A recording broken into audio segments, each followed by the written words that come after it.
Dahil po tungkol sa balat ang topic natin ngayong umaga, narito po ang tips on how to maintain a healthy skin. Ayan, yung mga conscious sa kanilang balat. Tandaan po, uminom ng tubig oras-oras. Ayan, no? Malaking tulong po ang hydration para sa makinis na kutis. Number 2, kumain po ng pagkaing mayaman sa antioxidants. Number 3, gawing makulay po ang pagkain, sari-saring sangkap ng gulay, prutas at karne sa ating diet, no? Pang-apat, umiwas po na magbabad sa araw, gumamit ng sunblock o magdala po ng payong, lalo na kung mainit, no? Pwede lamang po magbabad sa araw kung ito yung unang litaw ng araw o yung early morning sun, no? Bago po mag-alas 8 ng umaga.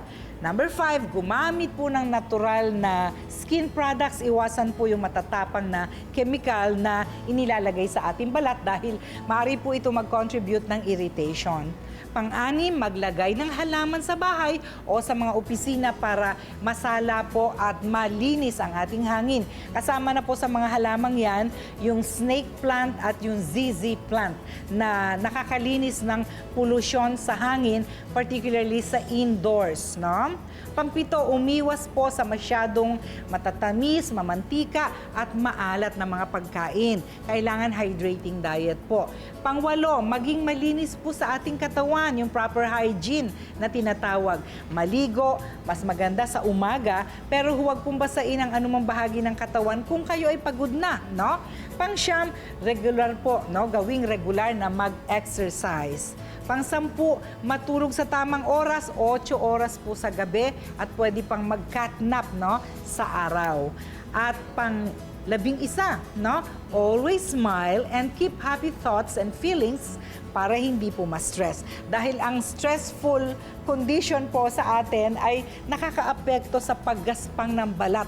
Maniwala po kayo. Samantala, ang natural at chemical-free skin cleansers po natin, nandyan po ang honey, no? Maari po itong i-apply sa balat, lalo na sa muka, kung nagpapakinis ng muka. Tapos banlawan po ng warm water, no? Parang meron na kayong facial wash. Pero kung kayo naman po ay may dry skin, dagdagan nyo yung honey ng gatas, no? At saka ninyo gamitin.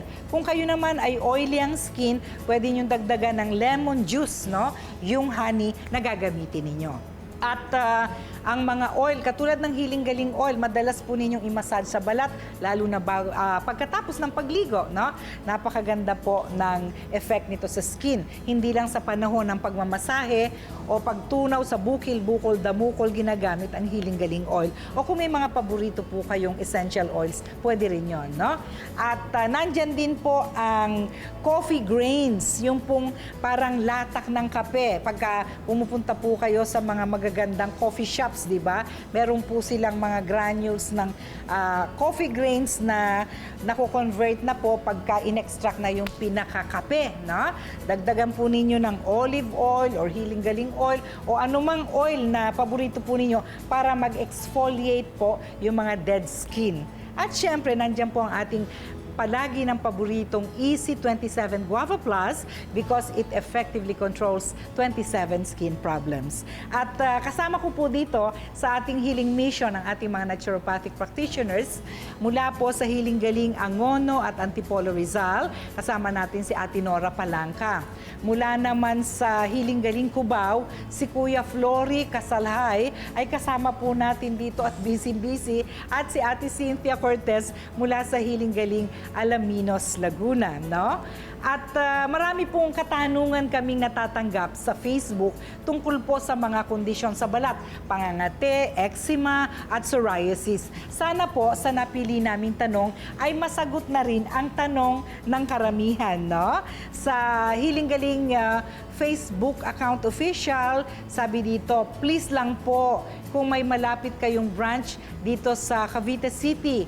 Kasi po naaawa na ako sa mother ko, hindi po nawawala ang pangangati ng katawan niya kahit paulit-ulit ko na po siyang pinapaderma. God bless po. Healing galing, si Marilyn Mundala. Marilyn, meron kaming outlet sa Dasmariñas, Cavite at saka sa Tagaytay, no? Nasa Cavite rin yan. Pero bukod sa consultations, kailangan ay sabayan natin ng holistic approach sa paggaгаmutan. Mamaya pakinggan mo yung mga foods to avoid, no? Na maganda para lalo nang mas mapabilis ang paggaling ng skin condition. Okay? Sa ating isa pang katanungan mula sa Facebook, Dear Dr. E, sabi niya, meron din po akong makati sa balat na parang bungang araw. Pero pag nakamot mo, dumadami po siya, tapos namumula at parang namamaga po. Si Cindy Guevara ang nagtatanong.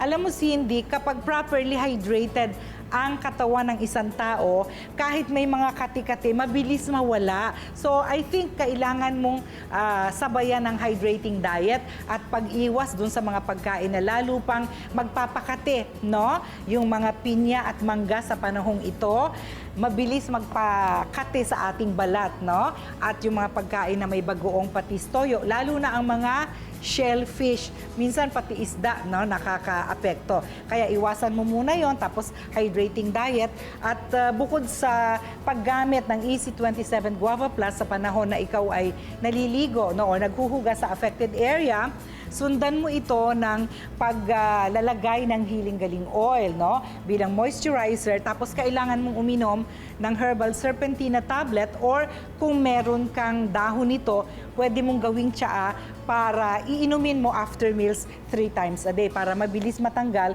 yung pangangate, at habang hinahaplusan ng Healing Galing Oil ay magiging makinis na yung affected area. Okay? Sana ay makatulong ang aking sagot sa iyo. Samantala, may mga hiling halaman po tayo, no? Katulad ng sabila. Alam niyo po ba, ang aloe vera, no, ay nagmula sa Africa at madalas po na tumutubo ito sa mga maiinit na lugar o yung tropical regions. Ginagamit po ito na pampaganda, pampakinis ng balat ng mga Egyptian queens, no, na katulad ni na Cleopatra at si Nefertiri noong pong unang panahon yon, no. Ginagamit din po nila na pampagaling ng sugat ang aloe vera. Mabilis po na mag-heal ang sugat, no? Aalisin nyo lamang po yung pinakadagta sa gilid ng aloe vera sa pamagitan ng paghuhugas sa tubig, tapos makukuha nyo na po yung pinaka-gel at yun ang ilalagay sa affected area. Maganda rin po itong panlunas sa chronic at severe radiation dermatitis, no? Pwede pong topical i-apply sa affected area. At maganda rin po itong pangontra sa balakubak. Sa mga taong madalas binabalakubak, i-massage po ninyo sa inyong anit ng ulo matapos maligo. Doon sa mga naglalagas ang buhok at mga nakakalbo na, no, dalasan nyo po ang paggamit ng aloe vera. Ginagamit din po ito para sa pilay at sa sore throat, no?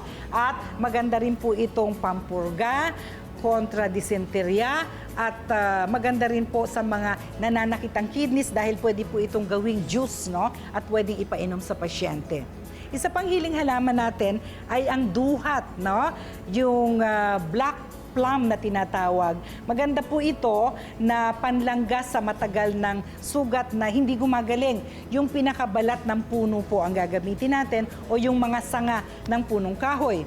Ang pinakuluang balat ng puno po ay ginagamit din na pang-gargle o mouthwash para sa mga kondisyon ng gingivitis o namamaga ang gilagid at nagdudugo, no? Yung mga may mouth ulcerations na tinatawag, kasama po dyan. Ginagamit din po ang balat ng puno ng duhat para sa sore throat, sa indigestion, yung mga hindi makakain o nawalan ng gana sa pagkain, may bronchitis, may asthma, pati yung ulcer sa tiyan, no? Pwede rin po itong inumin, at sa mga taong may dysenteria. Sana po ay pakinabangan niyo ang ating mga hiling halaman. Magpapatuloy po ang Healing Galing sa TV. Good morning mga kapatid! Isang very fresh na recipe ang handog namin sa inyo ngayon. Singkamas na hiling sangkap ni Chef Jeremy Favia sa saklolo sa psoriasis. Abangan yan sa pagbabalik ng Healing Galing sa TV, Year 2, Season 8.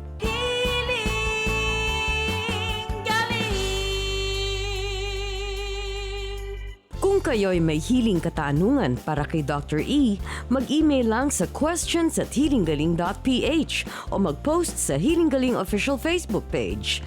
Maaari ding magpadala ng sulat sa Healing Galing main office sa 2nd floor, 522 Quirino Highway near corner Mindanao Avenue, Novaliches, Quezon City. O kaya ay mag-text sa Healing Galing hotline number 0921-445-0355 at antabayanan ang sagot ni Dr. E sa Healing Galing sa Radyo 5 tuwing Sabado alas 6 hanggang alas 8 ng umaga at tuwing Linggo alas 10 ng umaga hanggang alas 12 ng tanghali.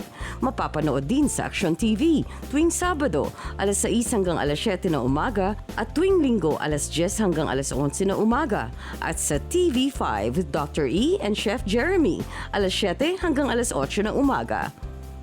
Mga kapatid, isang paalala mula kay Dr. E. Ang happy thoughts and feelings ay nakaka-healthy. Pero ang bad vibes and negative intentions ay very stressy. Kagaya ng fake online shops na makikita sa FB. Nagbebenta ng Healing Galing products na hindi nila carry. Strictly no meetup, no calls please, at SMS only. Iwasan po ito kung ganito ang sinasabi. Isa lang ang aming verified Facebook page, ang Healing Galing Official. At isa lang ang aming tunay na online store na nasa Healing Galing website. Dito lamang bumili dahil ito lang ang totoo para iwas tayo sa stress at hindi tayo maloko. Kailangan ko daw pong palakasin ang aking buto. Pero may lactose intolerance po ako, hindi po ako makainom ng gatas. Ano po ang pwede kong gawin? Sasagutin niya ni Dr. E sa Healing Galing sa TV, Year 2, Linggo, alas 7 ng umaga sa TV5.